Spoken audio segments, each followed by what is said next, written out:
In the summer of 1995, 5 black teenage basketball players disappeared after a youth tournament in Mesa, Arizona.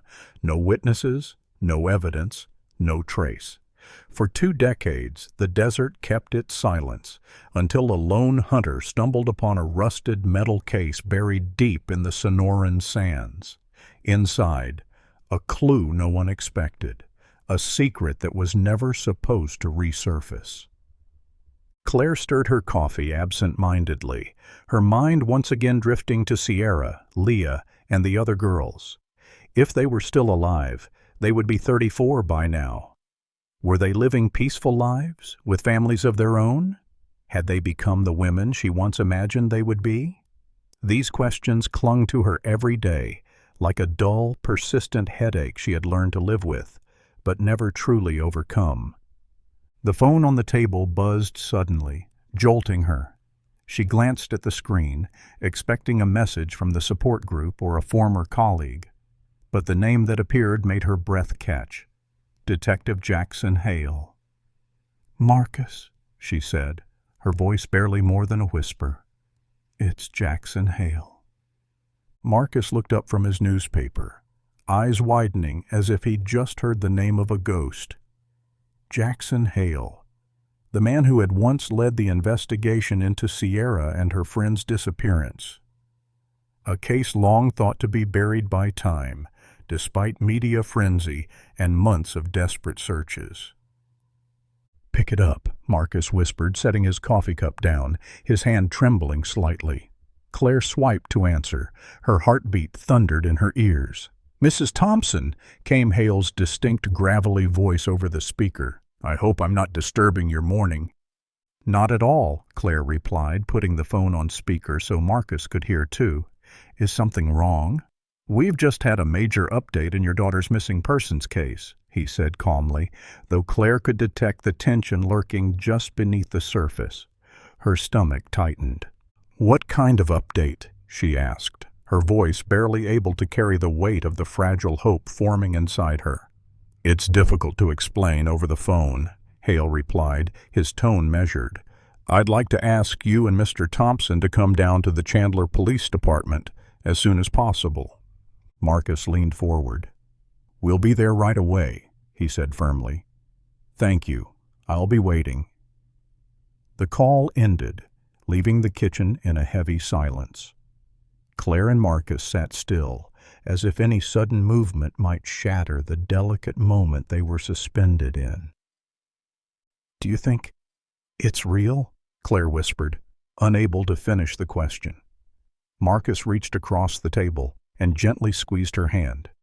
"Let's not jump too far ahead, but whatever it is, we'll face it together." They stood, leaving their breakfast untouched. Claire grabbed her purse. Marcus took the car keys. Within 5 minutes they were in the car, reversing out of the driveway. Morning sunlight filled the vehicle, illuminating the faces of 2 people all too familiar with waiting. "How long has it been?" Claire murmured, her eyes fixed on the window, watching the roads and new buildings pass by. "Mesa doesn't look like the place they grew up in anymore." "I never thought we'd hear from Jackson Hale again," Marcus said, his voice hoarse. "I tried to move on, but part of me never stopped waiting for that call." When they arrived, the police station parking lot was unusually full. Claire spotted familiar cars, belonging to other parents from the basketball team. Her heart pounded. "They're here too," she whispered. Inside the Chandler Police Department, the familiar scent of weak coffee and industrial-grade cleaning products greeted Claire the moment she stepped through the door. The front desk was staffed by only one receptionist, but the woman immediately recognized them, offering a sympathetic smile before pointing down the left hallway toward a conference room.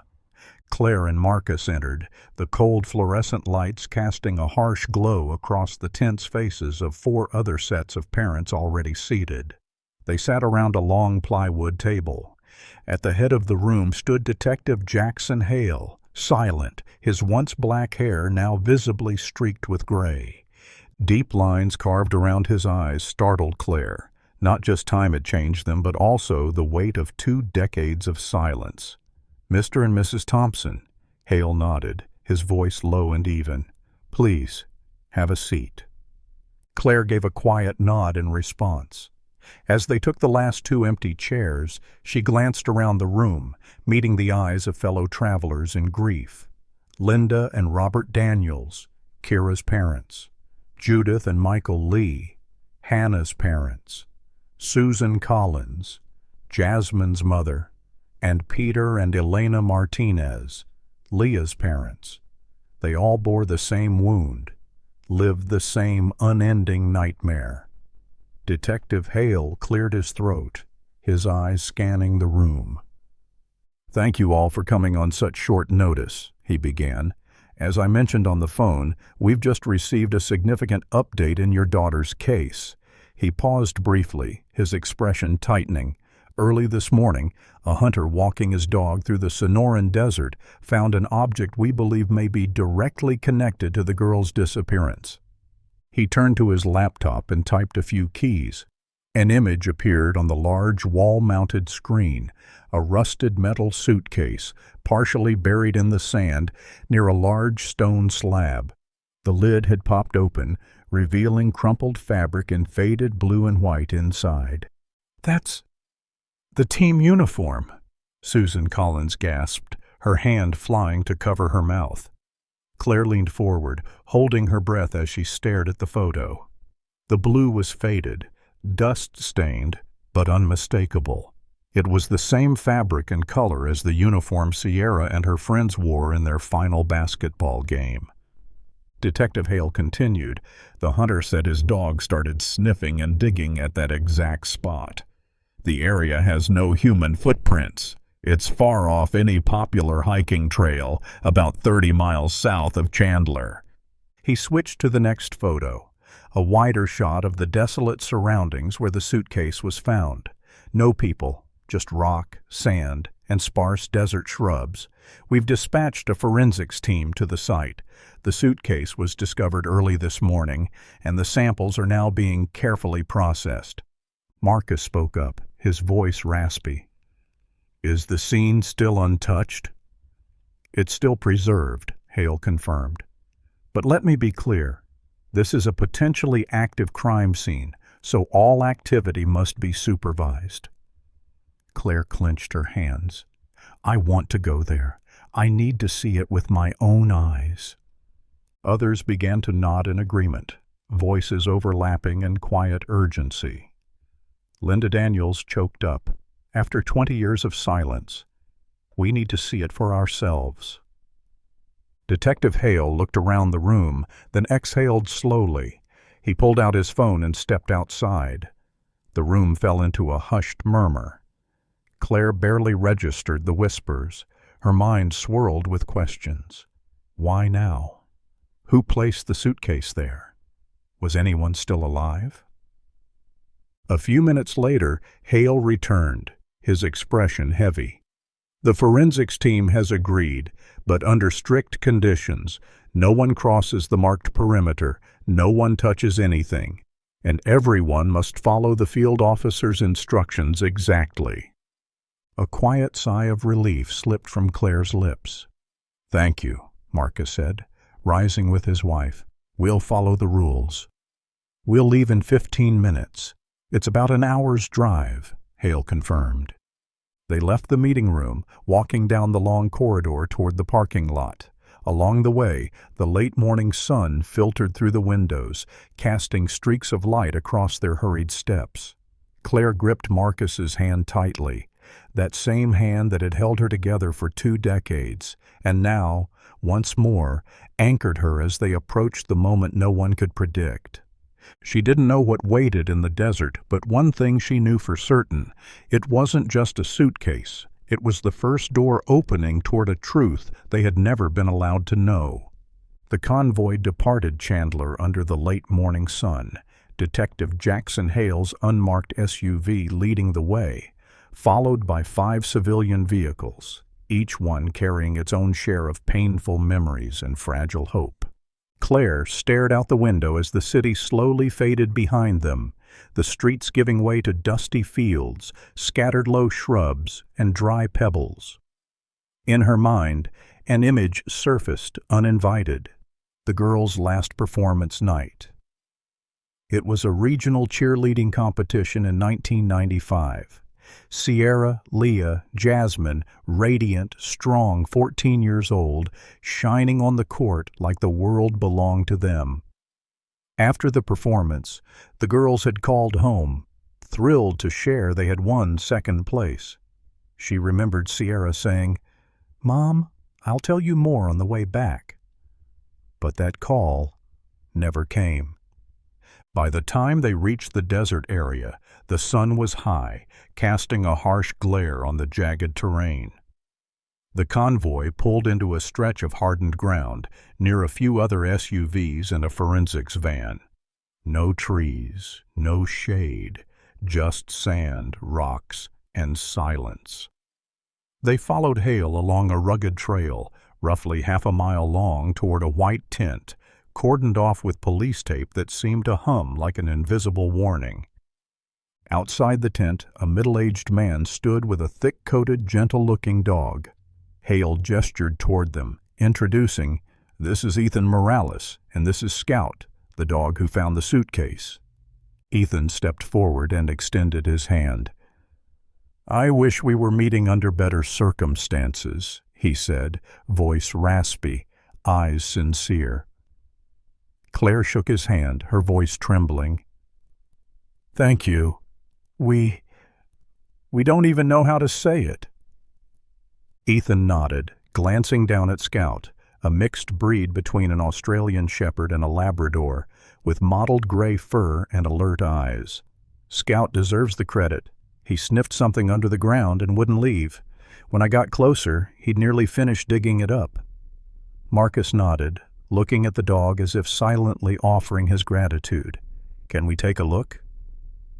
Hale led them inside the tent. The metal suitcase rested on a folding table, surrounded by gloves, sample bags, cameras, and specialized tools. Claire nearly choked at the sight. The lid was slightly open, revealing blue and white cheer uniforms, now faded and dust-covered. "We believe these uniforms were not buried here for very long," a female forensic technician said.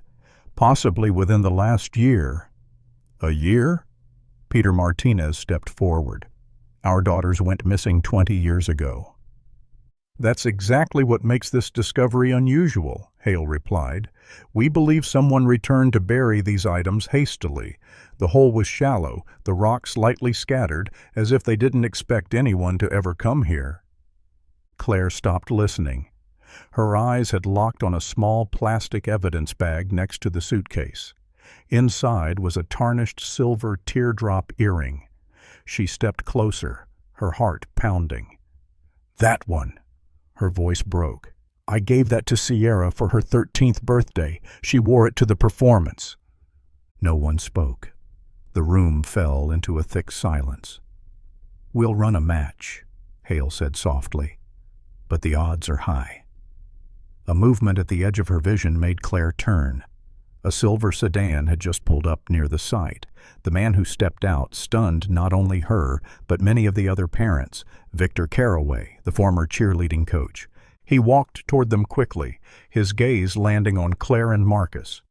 "Claire Marcus," he said, his voice unsettlingly familiar. "I came as soon as I heard." Hale stepped forward to shake his hand. "Thanks for coming, Coach. You know what we're dealing with."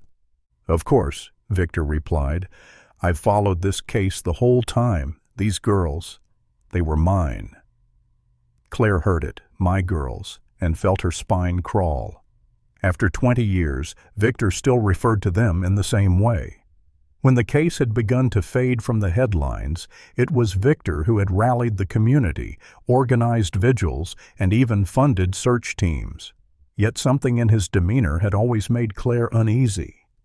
"We'll notify the press," Hale said to the group.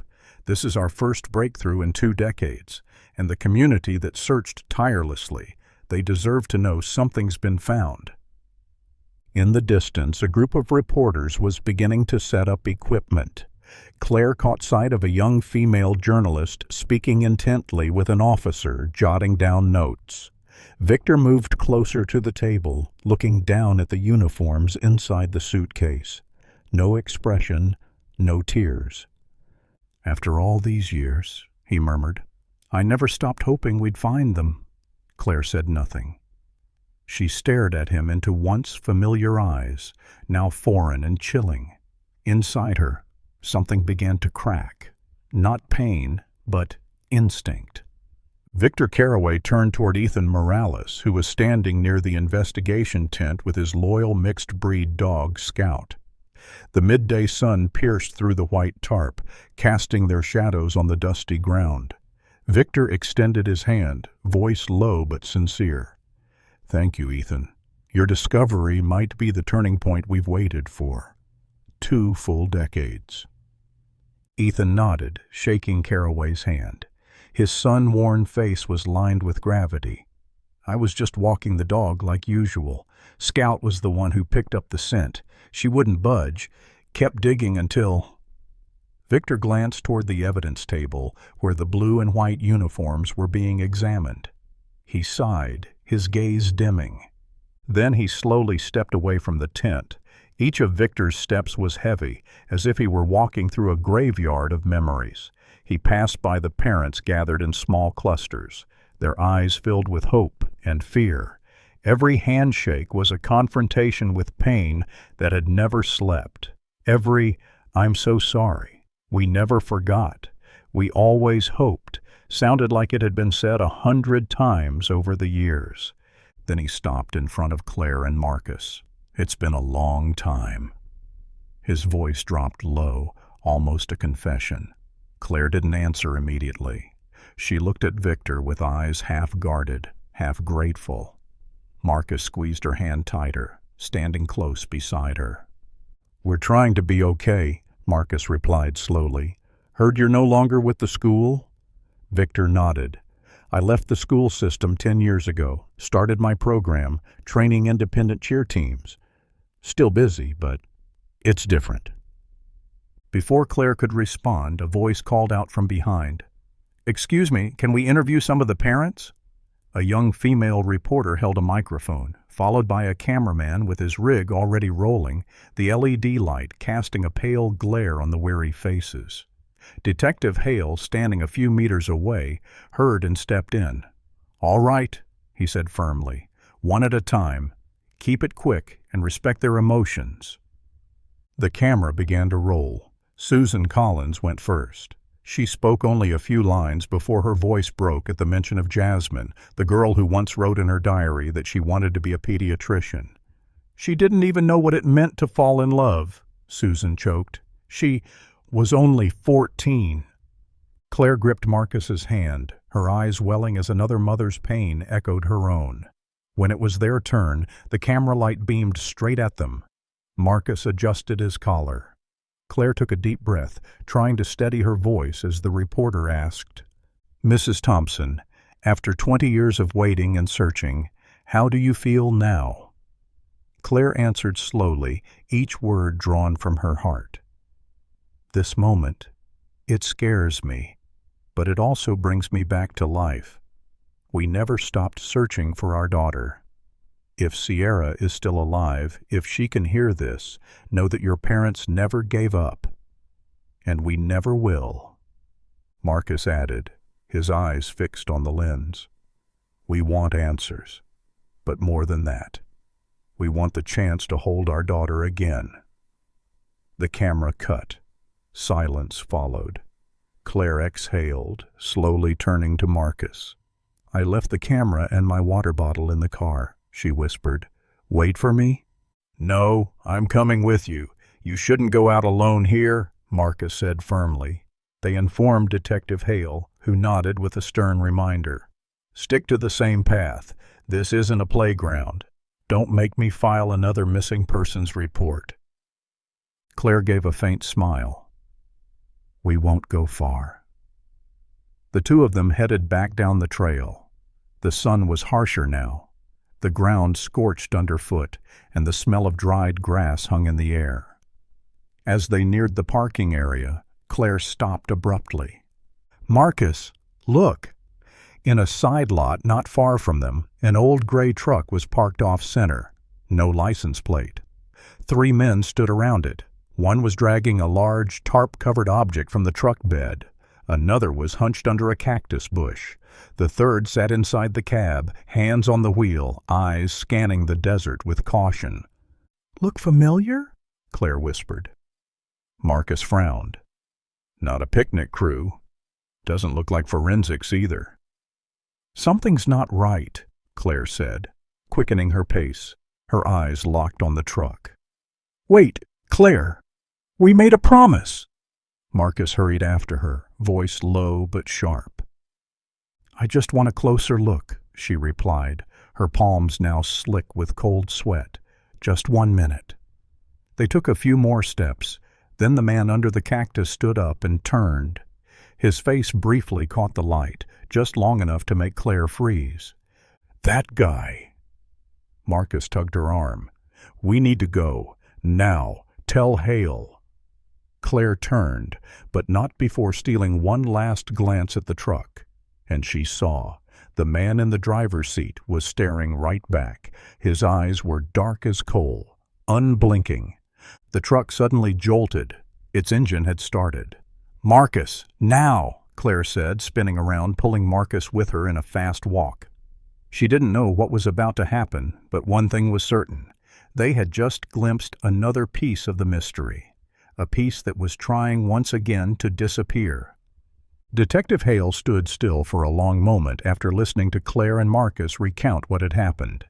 He said nothing, simply stared at the earring resting in the middle of his palm, as if that tiny object might finally answer the questions he had carried for 20 years.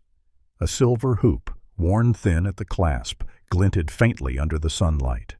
Finally, he exhaled softly, clenched his hand, and turned to the officer standing nearby.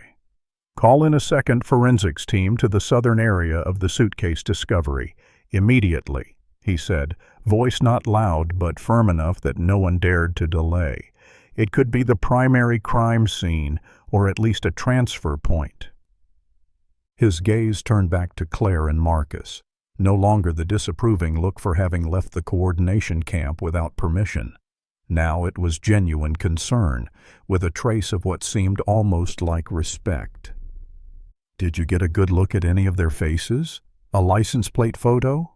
Claire shook her head, frustration and helplessness mixed in her expression.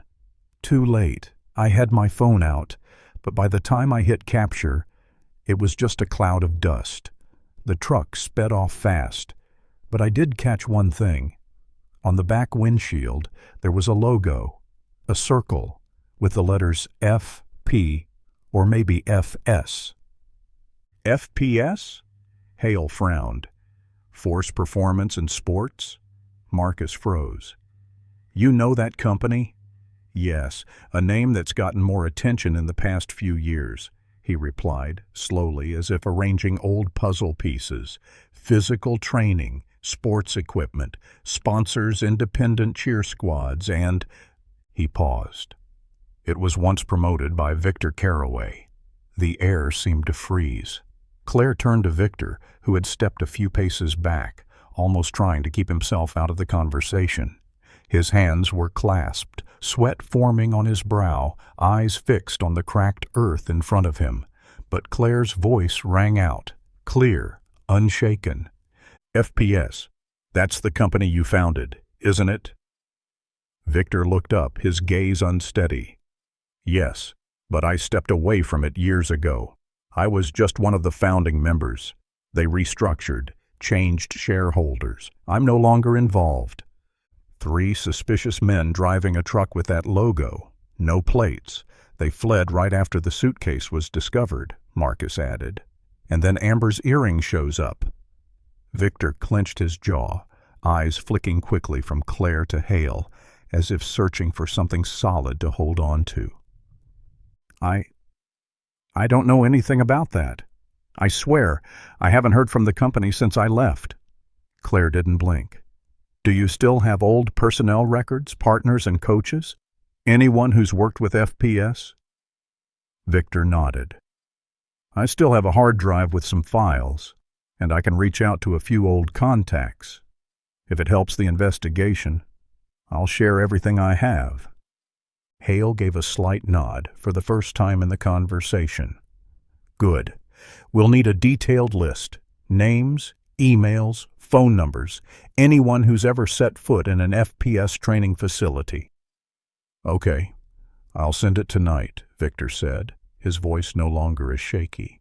He turned to Claire more slowly this time. I want to help. I'm not giving up. Claire didn't respond right away. Inside her, a cold fog of conflicting feelings spread. Hope, suspicion, and finally, quiet vigilance. But she nodded. I hope you're not lying. Detective Hale motioned to a forensic technician.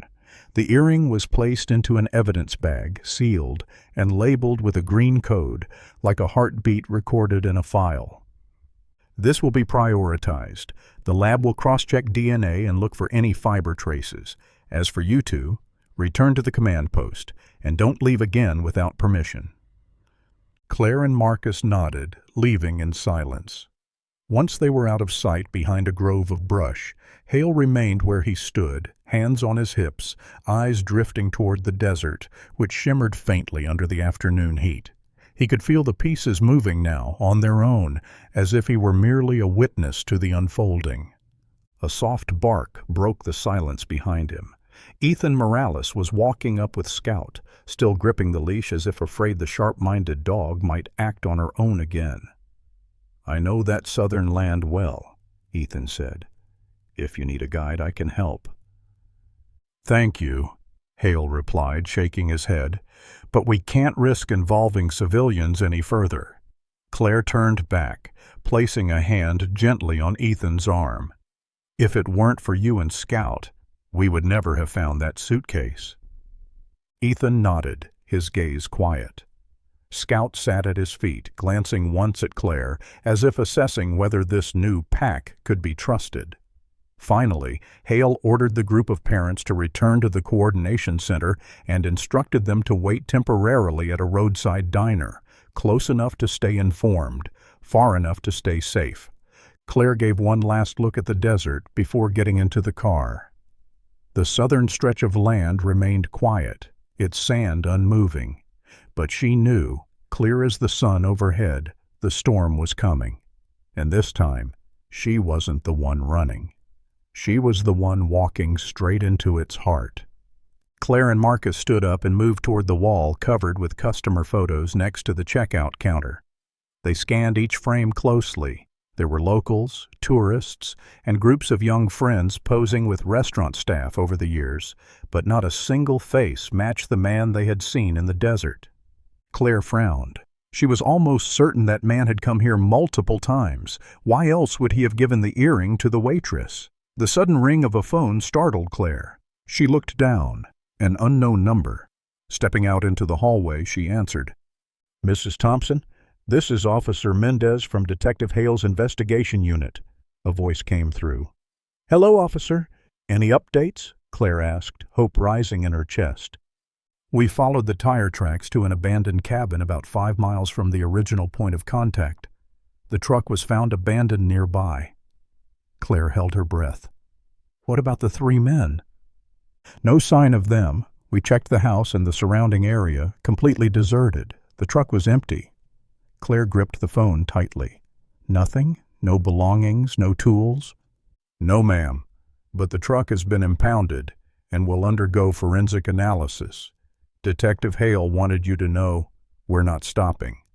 Thank you, officer, Claire said, then ended the call, her heart heavy. She returned to the table. Marcus looked up expectantly. The truck was left near an abandoned house, she said, sitting down. No people, no other traces. Marcus exhaled, running a hand through his hair. At least they have the truck. Maybe they'll find something, fingerprints, a hair strand, anything. Claire nodded slightly, but her mind kept circling back to the earring. It looked exactly like the one she had given Sierra, and the fact that the waitress was wearing it couldn't be a coincidence. Marcus was reviewing a photo of the earring on his phone when Claire suddenly paused. The waitress was approaching. She looked to be in her early 20s, with light brown skin, natural curly hair tied neatly. The fluorescent light reflected off the earrings she was wearing. Claire held her breath. The earring, a silver teardrop swirl with intricately etched edges, exactly like the pair she had given Sierra on her 13th birthday. The special earring Sierra wore the last time Claire ever saw her. Claire tilted her head slightly, trying to be sure. "Excuse me," she called softly, her voice rough with emotion. "The earrings you're wearing, where did you get them?" The girl flinched slightly, raised a hand to touch her left ear, and hesitated. "These? They're not mine. They were a gift from a regular customer. He always sat at the counter. His name was Barnes. Gerald Barnes." Marcus's head snapped up. "Gerald Barnes?" "Yes," the girl nodded. "He said he found the earring on a piece of land out in the desert, then brought it here. Said it would look nice on a sweet girl like you. I thought he was just being kind." Claire glanced at Marcus. His eyes had darkened. "Does he still come here often?" Marcus asked. "Not regularly, every few weeks. Sometimes he's with other men, kind of rough-looking." She lowered her voice as if just realizing how alarming that sounded. "Their truck has some company name painted on the side, or something like that." "FPS?" Claire asked. The girl frowned. "Yeah, that sounds right. Those letters. Do you know him?" Claire looked at Marcus.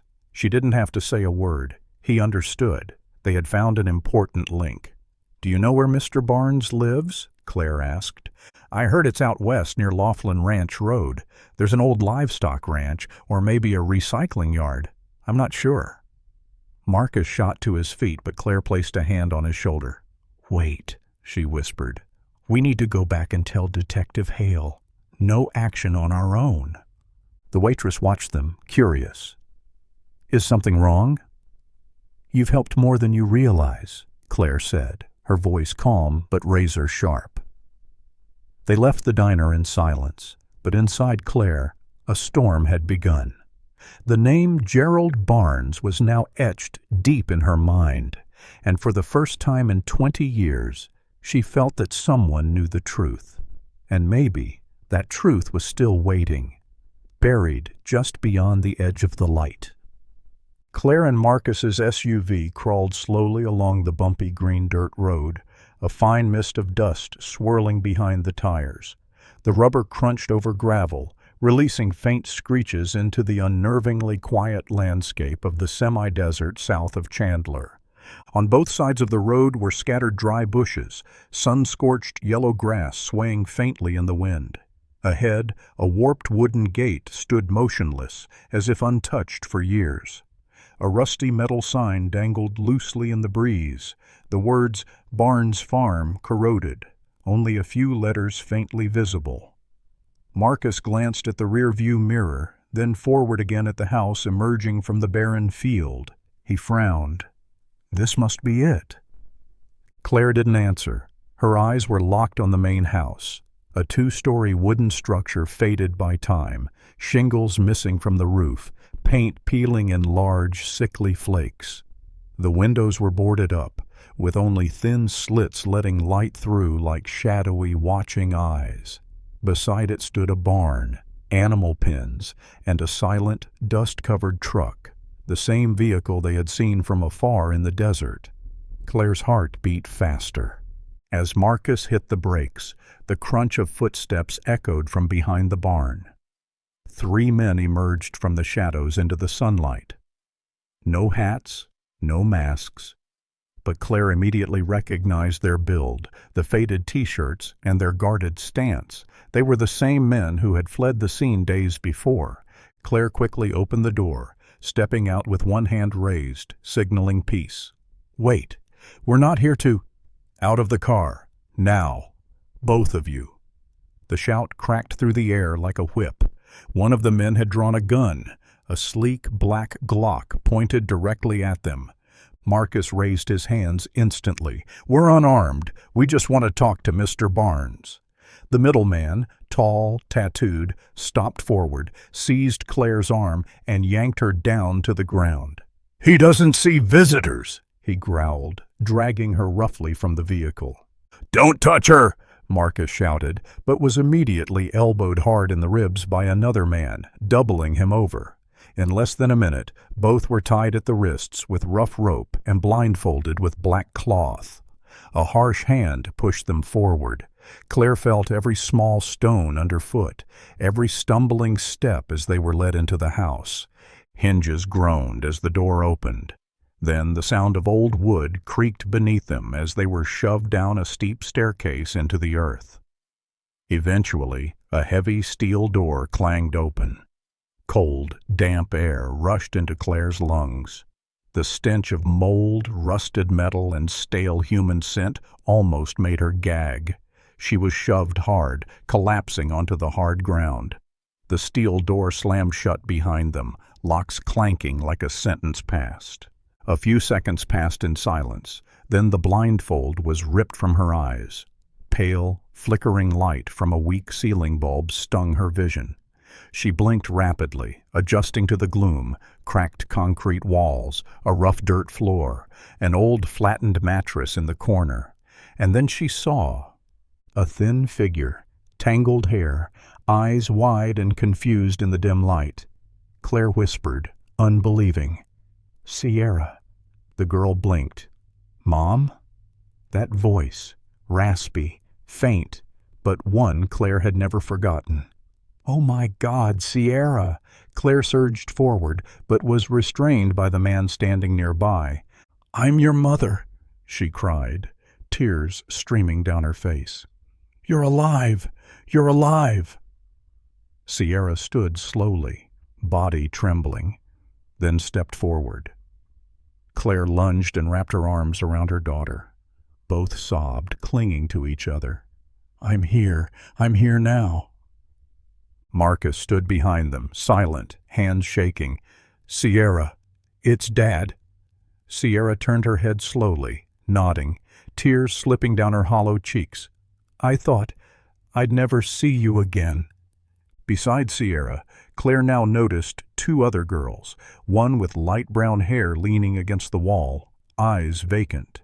The other lay motionless, lips bluish, barely clinging to life. Claire turned to Marcus and whispered, "Hannah or Jasmine?" Marcus nodded, but neither could be sure. A voice growled from behind them, "Don't count on anyone coming to save you." The man locked the door behind them, leaving them in the gloom of the underground room. Claire gripped Sierra tightly. "What did they do to you? How long have they kept you here?" Sierra shook her head faintly, her gaze distant. "I don't remember any more. Just that it's been too long, and many didn't make it." Cold, silence, and tears. Claire kissed her daughter's forehead, whispering like a vow, "I'm getting you out of here, no matter what it takes." Claire sat with her back against the freezing cement wall, holding Sierra in her arms. In the dim light of the underground cell, the soft breaths and muffled sobs of the girls blended, a dark symphony born from 2 decades buried in silence. After regaining a bit of strength, Sierra began to speak. Her voice was deep and hoarse, no longer that of a 14-year-old girl, but of a woman who had survived hell. "Coach Carraway," she began, "he planned it all. He knew every girl on the basketball team, knew who had a broken family, who wouldn't draw media attention, who would be easiest to forget." Claire froze. Marcus, sitting beside her, gripped her hand tightly. "He chose the black girls," Sierra continued. "He believed no one would care if we disappeared. And he was right. No one found us." Savannah, the skinny, curly-haired girl sitting nearby, picked up where she left off, her voice seeming to come from a place deep in memory. "They brought us here at night in a truck. No one said anything, no explanations, just chains and duct tape. They put each of us in separate rooms at first," Sierra said. "We weren't allowed to talk, couldn't ask questions. Mr. Barnes was the one watching us. He was silent and cruel, but Victor made all the decisions. "Leah," Savannah whispered. "She got sick, but they didn't help. She died after a week of high fever. They took her body and never mentioned her again." "Jasmine tried to escape during the first year," Sierra added. "One of the guards caught her. We heard her screams. No one ever saw her again." Claire covered her mouth as tears streamed uncontrollably. Marcus turned away, but his fists clenched white with rage. "They made us work in a workshop, cutting, sewing, packing, part of something called Force Performance and Sports," Sierra said. "We thought it was part of Barnes's business, but there were other shipments, not clothes or shoes, things I never dared to ask about." Claire whispered, "Smuggling?" Sierra nodded. "I think so. I once overheard one of Barnes's men say that these girls were the best way to get the work done without anyone noticing. Cheap, undocumented, no one looking for them." Silence settled over the bunker, as if no words could describe the cruelty they had endured. "We lived like ghosts," Savannah said. "Forgotten, abandoned. And over time, we learned how to survive. Just survive." Claire placed a hand on Sierra's shoulder and squeezed tightly. "Not anymore. You are not forgotten now." Marcus stood up, his eyes gleaming in the dark. "We're going to bring this into the light. One by one, they're going to pay." "He didn't act alone," Sierra said, her voice quieter now. "More people knew. Some helped. Some stayed silent." Claire stared at the heavy steel door that had slammed shut earlier. "They won't be able to hide this forever." And then, from far above the bunker, came a sound. A vehicle, footsteps, and a voice drifting down faintly. "We've got a problem. They know about this place." Claire tightened her grip on Sierra, her heart racing. Police or someone else? Whoever it was, the kidnappers' game was starting to fall apart. The dust-covered SUV rolled slowly past the rickety wooden fence of Barnes' farm, tires crunching over the sun-baked ground. Dusk had fallen, casting a golden hue over the hilltops, tinting the landscape in a shade of blood-stained green. Inside the vehicle, the static hum of the radio mingled with the pounding of anxious hearts. Detective Jackson Hale gripped the steering wheel tightly, eyes locked on the display screen. A green, blinking dot pulsed steadily on the map, the tracking device implanted in Claire's necklace just days earlier. "Less than 400 meters, he said into his headset. "Alpha Team, flank left. Bravo Team, hold behind the stables. All units, stand by." Short, precise confirmations crackled through the radio. Shadows moved silently out of their vehicles, weaving through low brush, weapons raised, faint laser dots flickering across the darkening terrain. Suddenly, a loud metallic bang echoed from behind the wooden house. The iron hatch to the underground bunker slammed open with a clang, startling everyone. Claire Thompson staggered out, hair tangled, clothes torn, her face pale as a ghost. "Police! Down on the ground!" Hale shouted, raising his gun, before he recognized her. "Don't shoot! It's me!" Claire gasped, collapsing to the ground. Behind her, Marcus emerged, one arm wrapped around Sierra, her legs trembling, face ghostly white, but her eyes open. "She's alive!" Hale called out. But before anyone could reach them, two men burst from the side of the barn, one wielding a shovel, the other a small Glock. They spotted the tactical team and raised their weapons, but it was too late. Bang! Bang! One dropped immediately, blood splattering over the rocky ground. The other panicked, tossing his gun aside and raising his hands. "Don't shoot! I surrender!" Claire burst into tears, wrapping Sierra in her arms. Marcus collapsed beside them, utterly spent. Sierra stammered, heart racing. "There's someone else. Victor." Hale dropped to a knee beside her, leaning in. "Victor Carraway? Where is he?" "He knew you were coming. Prepared. There's a tunnel behind the barn. Hale sprang up, drawing his weapon. Team 2, with me, barn direction. They sprinted across the yard, kicking through the decaying barn door. Beneath a loose plank, a narrow tunnel opened, thick with dust and the sharp stench of gunpowder. Under flashlight beams, fresh tire tracks marked the dirt. Vehicle left less than 10 minutes ago, one officer reported. He's gone. Hale clenched his jaw, tightening his grip on the weapon. Damn it! He slipped away again. Up front, the sound of sirens pierced the night. Claire, Marcus, and Sierra were loaded onto stretchers. Paramedics rushed to insert IVs, check vitals, and assess shock. In the basement, forensic teams combed every inch. A young officer emerged holding a thick folder. Detective, you need to see this. Hale hurried down the stairs. In a hidden room, 4 concrete walls were stacked with documents, forged passports, account lists, photographs of underage girls, and dozens of unopened crates. Each was sealed and stamped with a green logo, FPS Logistics. A large wall map was pinned with green pushpins. Los Angeles, Houston, Miami, Phoenix, Chicago. An officer muttered, "This isn't just a kidnapping ring. We're looking at a national trafficking network." Hale nodded slowly. In his hands was a file clearly labeled FPS Logistics, specializes in transporting humans, narcotics, cash. Method: underground warehouses, repurposed federal routes. Targets: adolescent females, especially black children. Easiest to disappear, least investigated. Hale swallowed hard. Dear God! Another officer whispered, they weren't just abducting, they were hunting, systematically, methodically. Hale turned back to the map. This network wasn't just national, it had operated for decades. Silent, efficient, ruthless. He gripped the file tighter, eyes fixed on the exit as if speaking to someone only he could see. Victor Carraway. No matter how far you run, no matter where you hide, I will find you. And this time, there'll be no escape.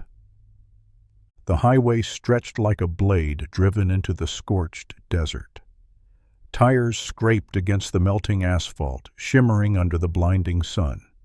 Inside the silver sedan, Victor Carraway sat rigid behind the wheel, as if the slightest lapse in focus would bring the world crashing down. He kept glancing in the rearview mirror. Empty, no cars, no flashing lights, no sirens. But he couldn't shake the dread. His breathing was shallow, and the collar of his shirt was soaked with sweat. A small pistol rested beneath the passenger seat, the last fang of a dying animal. A fake passport peeked out from the sun visor, and a shattered SIM card phone weighed heavily in his pocket, like a stone pressing against his lungs with every heartbeat. Just past the checkpoint, a few more miles, Victor muttered, voice hoarse as gravel. He didn't know he'd been tracked since the old gas station nearly 50 kilometers back. Never suspected the rundown security camera would catch the license plate, printed in the wrong font. Never imagined that Sierra, the girl he thought had shattered in that dark bunker, would remember every road, every delivery label, even the tear in his car's seat. While he thought he was nearing freedom, the net was closing in. At the command center, no one sat still. Every screen glowed. Voices over the radio tangled with the clatter of keyboards and the sharp clicks of weapons being primed.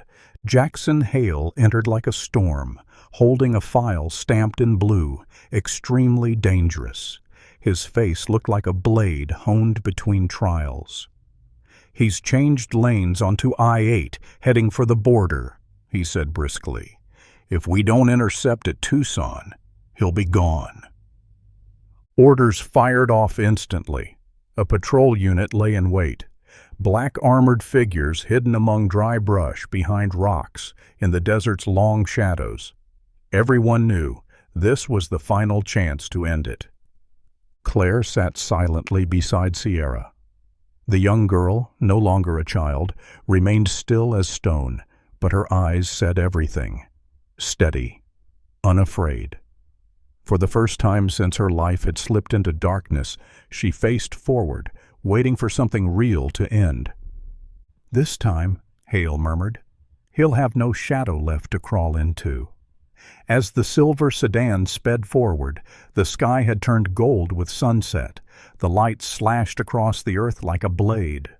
Victor saw the bend, then the checkpoint. He slammed the brakes. Too late. Two armored SUVs slid out from both sides like ghosts, sealing every exit. The dry ground screamed beneath his skidding tires as dust rose like mist. He tried to reverse, but before he could, a barrel was at his window. "Out of the vehicle! Hands on your head, now!" Victor roared like a beast cornered in its den. "I have a gun! Don't push me!" Click. Not from him. An officer rushed from the passenger side. The door flung open. A rough arm yanked him from the seat and slammed his face against the still scorching hood. The cuffs clicked shut, loud, final, like the gavel of a sentence 2 decades in the making. In the courtroom no one spoke. Only the quiet hum of the ceiling fan buzzed in the heat. Claire sat beside Sierra. Marcus is behind them. The other families filled the front rows. Susan Collins, Linda Daniels, Donna's husband. Each carried in their hearts a name, a face never returned. The door opened. Victor entered. Orange jumpsuit loose, hair wild, eyes sunken like pits hollowed out by rot. Sierra stood. "I want to hear his sentence," she said quietly. Yet in that room, her voice rang like a song forged from 20 years of silence and rage. The judge read the verdict with a voice flat and cold as steel. Life imprisonment without parole, no appeals, full restitution to all victims and families. A soft thud echoed in the back. Linda. Susan gripped her hand. Leah. Jasmine. The names no longer question marks, but the final punctuation to a prayer that had lasted 2 decades. Outside, the sun blazed. The wind carried the scent of sap and scorched earth. Sierra stepped out of the courthouse like a soul emerging from a crypt. She paused on the steps, closed her eyes, lifted her face into the light. Claire approached, voice unsure. "Are you okay?" A moment of stillness. Then Sierra opened her eyes and smiled, not forced, not masked, but real. A smile built from pain. "I don't know where to begin, but at least I've begun." Marcus wrapped his arms around them both. The other families gathered quietly behind, sharing glances like stitches closing the final tear of a long nightmare. Hale stood apart, coat swaying gently in the breeze. In his hands, the case file was finally shut. But he knew this wasn't the end. This was the first time in a long time that justice stepped into the light, and Victor Carraway, though locked away for life, was just one of many names still unspoken. That morning there were no sirens, no flashing blue lights. Only the quiet sunlight slipping through the hospital window, casting soft gold over Sierra's face, the girl once forgotten, once locked behind walls of lies. Claire sat by her daughter's bed, her hand wrapped tightly around Sierra's. Marcus stood nearby, hands clasped as if holding their entire family together through sheer strength. Sierra opened her eyes. "I used to think I'd never see the light again." Claire's voice broke. "You're back, and this time I'm never letting go." They held each other. No words needed. Only breathe. Only tears. Down another hallway, Linda Daniels sat beside an empty chair. In her hands was an old photo of Leah, beaming in her basketball uniform. There was no hope left, but there was no more doubt either. She knew. Her daughter hadn't run away. She hadn't broken their trust. She'd been taken from the world, too soon, too cruelly. Susan Collins walked over and placed a hand on her shoulder. The two women looked at each other in silence, sharing a pain no language could carry. "At least now we know," Susan said. "They're not lost in some void. They have names, they have stories, they have justice." Linda nodded, but her eyes remained fixed on the window, as if waiting for a spirit to return. In the days that followed, the remaining families received the official news. Some girls, like Hannah, still hadn't been found. But based on Sierra's testimony and the evidence recovered, they knew what had happened. The funerals were quiet, stripped of spectacle, just family, friends, and tears that had waited too long to fall. Sierra sat alone in her therapy room, staring into a one-way mirror. A young therapist asked, "How does it feel to be out of there?" She was silent for a long time, then said slowly, "Relieved, but guilty. Jasmine held the door so I could run. Leah shielded me from Barnes. They didn't deserve to die like that." The therapist jotted something in her notebook. "You're not to blame. You're a survivor." Sierra let out a laugh, short and sharp as a blade. "Do you know what surviving means? It means every time you open your eyes, you remember who didn't make it." The next weekend, at a small memorial on the old high school basketball court, chairs were set in a circle. Each empty seat bore a plaque, a name, a life, a memory. Claire and Marcus stepped onto the makeshift stage. Claire held Sierra's hand, and the other families gathered in quiet unity. Marcus spoke for them all. "We don't have a speech. We only have the truth, and a promise that these girls will never be forgotten." Scattered applause followed, then grew stronger. Not in celebration, but in recognition. A vow that their story would not be buried. 1 year later, Sierra stepped up to a small podium at the launch of a new support program for trafficking survivors in Chandler. Her hair was longer, her eyes no longer afraid, but steady with the strength of someone who had lived through darkness. "We're not just victims," she said, voice clear and steady. "We are witnesses, we are survivors, and we will not be silent anymore." Claire stood in the crowd, tears slipping silently down her cheeks. Not out of sorrow, but because for the first time in years she saw her daughter truly stand. The past may never leave, but survivors can choose to move forward, not to forget, but to prove that no matter how deep the darkness goes, the light always finds its way back. There are wounds that never fully heal. No miracle can erase 20 stolen years. No sentence can replace a missed embrace, an empty birthday, or the quiet torment of not knowing whether your child is alive or gone. But in the end, justice was done. Victor Carraway, once trusted, calling these girls his students, has been sentenced to life in prison without parole. Gerald Barnes, who turned his farm into a place of captivity and abuse, will never see freedom again. Both will carry their guilt to the end of their days, under the weight of the law and the gaze of a conscience that never sleeps. The girls who survived, like Sierra, have stepped out of the shadows. They are not victims. They are survivors. Claire, Marcus, and the other parents still carry their grief. But now it is no longer the pain of the unknown. It is a loss that has been named, acknowledged, and remembered. They have learned that faith, whether in God, in justice, or their hearts, is never in vain. Faith is the fragile thread that pulled them through long years of silence and fear.